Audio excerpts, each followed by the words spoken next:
Hi, I'm Jeff Billings, and I'm here today at Origins Game Fair, and I'd like to show you what we have going on. We've got the Battle of Culp's Hill that I'm going to show you the combat system with. So right now, the Union has a thin defense of Culp's Hill, and it's being attacked by Johnson's division and Early's division coming up. And it's the Union's turn.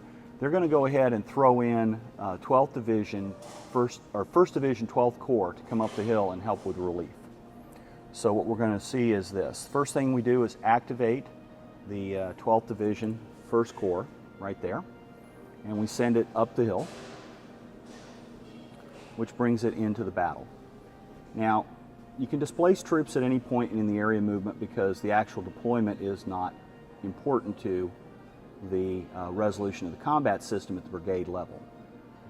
So we've got 12th Division, 12th Corps, 2nd Division here, and we've got 12th Corps, 1st Division right here, coming up the hill to fight the battle on this front.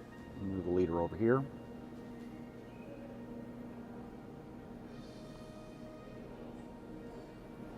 And the active division commanders right there.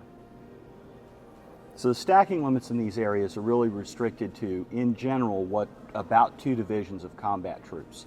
For the Union side, you can get up to 3, but it's what physically fits, and it has to set flat on the surface of the map. The reason for the large circular area in the rear has to do with support and other area that's used at that point of time. So the action has come up, and that would be the entire turn for the Union player, except the Union player is going to activate with 12th Corps' Corps card, 12th Corps Commander. He plays that out of his hand during his turn. 12th Corps is actually right back here in the back area, and we're going to activate him, and moving forward he has 5 action points, so he's going to move up in support of the combat and activate this division here for fighting. So we were able to move it into action and launch an attack to try to repulse the Confederate attack on Culp's Hill. We're going to move all this off map as part of the battle board.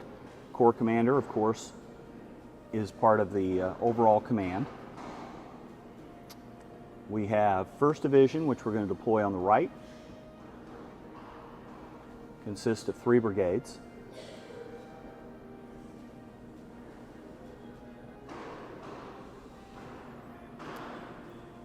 And we have 2nd Division, which will deploy to the left, consisting of 3 brigades, each with their divisional commanders in support. Now, because the Corps commanders here, these 2 divisions can actually split a 3rd column off with leadership. So they're going to place a holding attack in the middle, led by the Corps commander, because he wants to split the Confederate defense up as much as possible. Johnson's division is deployed over here on the Confederate left, the Union right.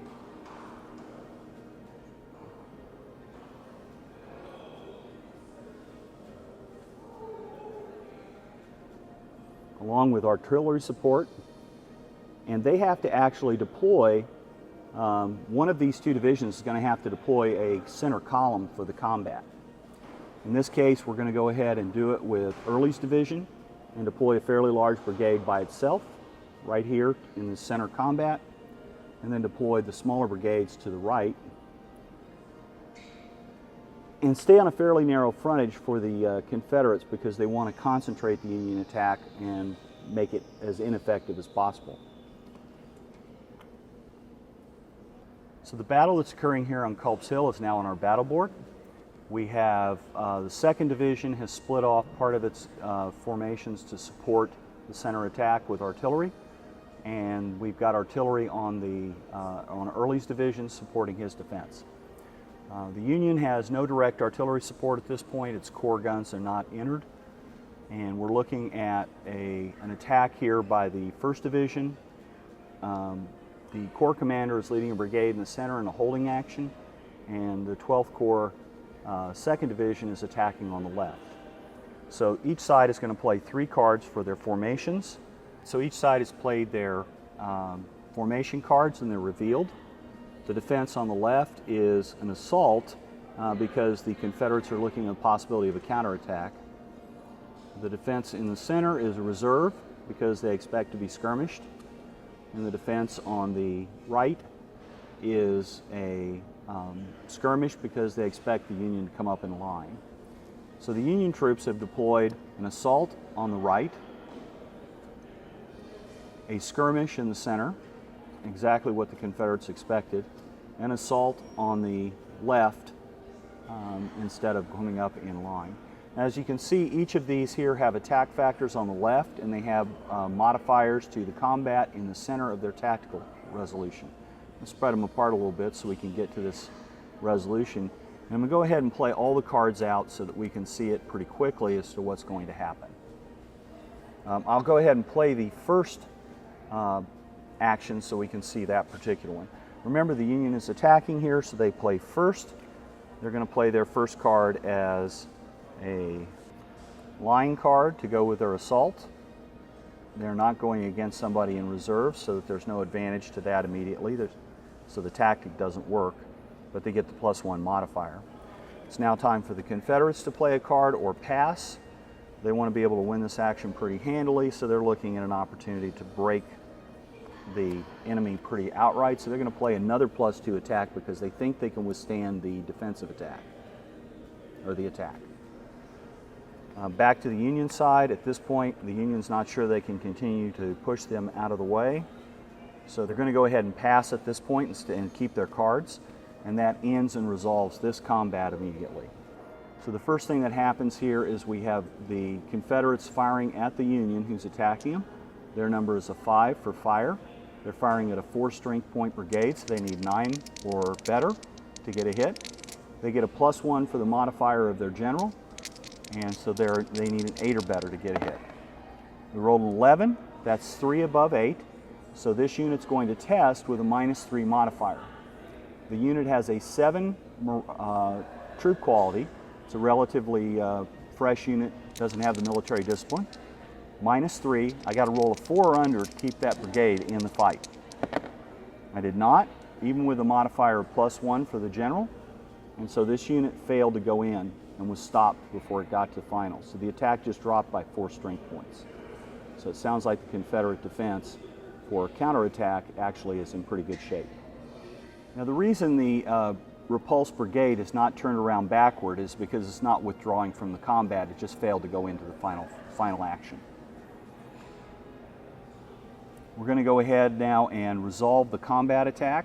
It's 2, 3, 4, 5, 6, 7, +1 is 8, +2 dice, and we get to select 4. And what that means is we would roll normally 4 dice and select the ones we want, but in this case I'll just simply roll them twice and take the big dice out of each roll. So that's a 6 that I'll get to keep, and a 2, so I'll keep the 6 and the 5 and keep the 11. And that's what a select does, select 4 right here. So I've got 11 again, 12, 13, 14, 15, 16, 17, 18, 19 on the attack. The Confederate defense is 1, 2, 3, 4, 5, 6, 7, 8, 9, 10, 11, 12, 13, and no defensive modifiers and no bonuses. So they did beat them, but they didn't get to the 26 they needed in order to force a test. So now the Confederates, because they withstood the attack, can now counterattack. In this particular case, this unit goes back in the line because it's now on defense. And we see a Confederate counterattack of 4, 5, 6, 7, 8, and each of these have to test to pass line before they can go into the battle. Their troop quality here is a 10, so they need a 10 -1 line in front of them. So 9 or less means they pass, so they're in the battle. 10 -1 again. They rolled a 6, they're in the battle.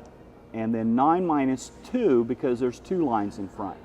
So you can't exceed the width here, so you've got to keep going deeper. So the counterattack's underway. We need a 7 to get this last unit in the attack.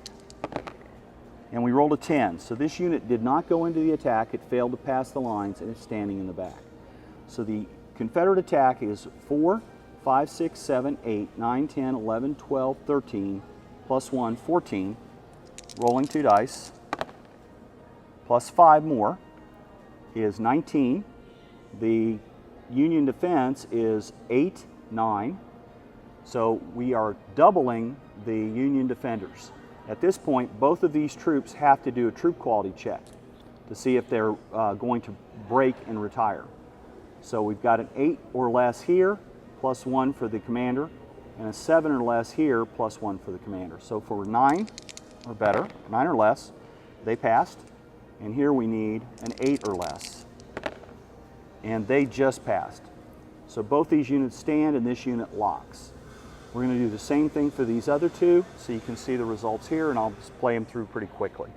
So in the middle, the Union attacker played tactic versus reserve, and since the Confederate's in reserve, this card is played and it counts as a pass, so it takes control of the combat.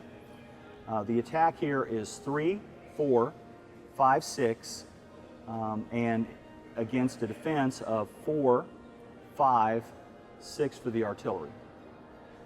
And +3 versus skirmish gives it a 9. So we start at a total of 6 plus 2 dice. That's 5, that's 11. It didn't double the amount, so this attack was ineffective. The holding tack did nothing except just allow it to stand. It allows the Confederates, though, to counterattack, and they're able to counterattack with 4, 5, 6, 7, 8, plus 2 dice against a defense of 3, 4. So we have a total here of 13 against a total of 4. That's 3 times the total, so this entire brigade goes into retreat along with the corps commander.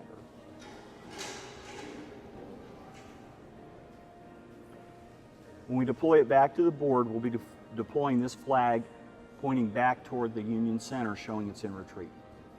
The final action, I'm going to go ahead and play the cards out, and then we'll go ahead and resolve that too. Okay, so we're going to resolve the third action, the third column of the combat here. The Union attack has +3. It's got +3 twice versus skirmishers for a total of +9. He gets to draw 2 cards immediately from the Union deck, so that'll go directly back into his hand. And he got an event with it. It's not an event that matters here. The resolution is this. We've got 3, again 9. We've got the Confederate defensive fire, which happens first. It's a 5 versus a 4, so they need a 9 or better to get a hit. +1 for the general is an 8. And so we failed to get any hits to turn them back. Union attack goes in. We've got 9, 10, 11, 12, 13, 14, 15, 16, 17. +2 is 19. And each of these 2 units, we don't know if we're going to get them, so I need to roll their checks, but they're in 11 and 10. I'll do that very quickly. Oh, the 11 just made it because of the leadership. In fact, it couldn't fail. And the same thing for the other, because the leaders with the unit, the die roll would be a 12. So both those units go in. So again, we have 9, 10, 11, 12, 13, 14, 15, 16, 17, 18, 19, plus 2 dice. And that's a 5. 19 and 5, we end up with 24. The defense over here for the Confederates are 3, 4, 5, 6, 7, 8, 9 total. So that's 3 times, or 2 times. And so all of the Confederate units will have to test to see whether they break in the attack. So first one needs a 9, and it got an 8, so it passed. Second one needs a 10, it passed. Third one needs an 11, this is the guns, it passed. The last one needs a 10, and they just make it, they got a 10. So the Confederacy holds, and that allows them to counterattack. Now the counterattack is not really in good shape here because they have no attack capability on their, or additions on their card. In this case, you still have to test for passage of line with +1, so we need 11s for the 2 units behind. The artillery doesn't have to test. Okay, they passed, and the next one's passed. And then resolution in this case is 3, 4, 5, 6, 7, 8, 9 on the attack, plus 2 dice. 9 plus 5 gives us 14. And the defense is 8, 9, 10. It doesn't double it, so no effect on that, and those 2 units lock. So at the end of the action, we end up replacing The troops back onto Culp's Hill will have one Union brigade in retirement, and we will have all the other Union brigades effectively intact and defending up on the hill, along with the Confederates who are trying to take it. And we'll continue that action back and forth depending on whether we activate a Confederate general or Union general, or we move up and down the line to other parts of the combat. All right, I hope you enjoyed this. Thank you very much.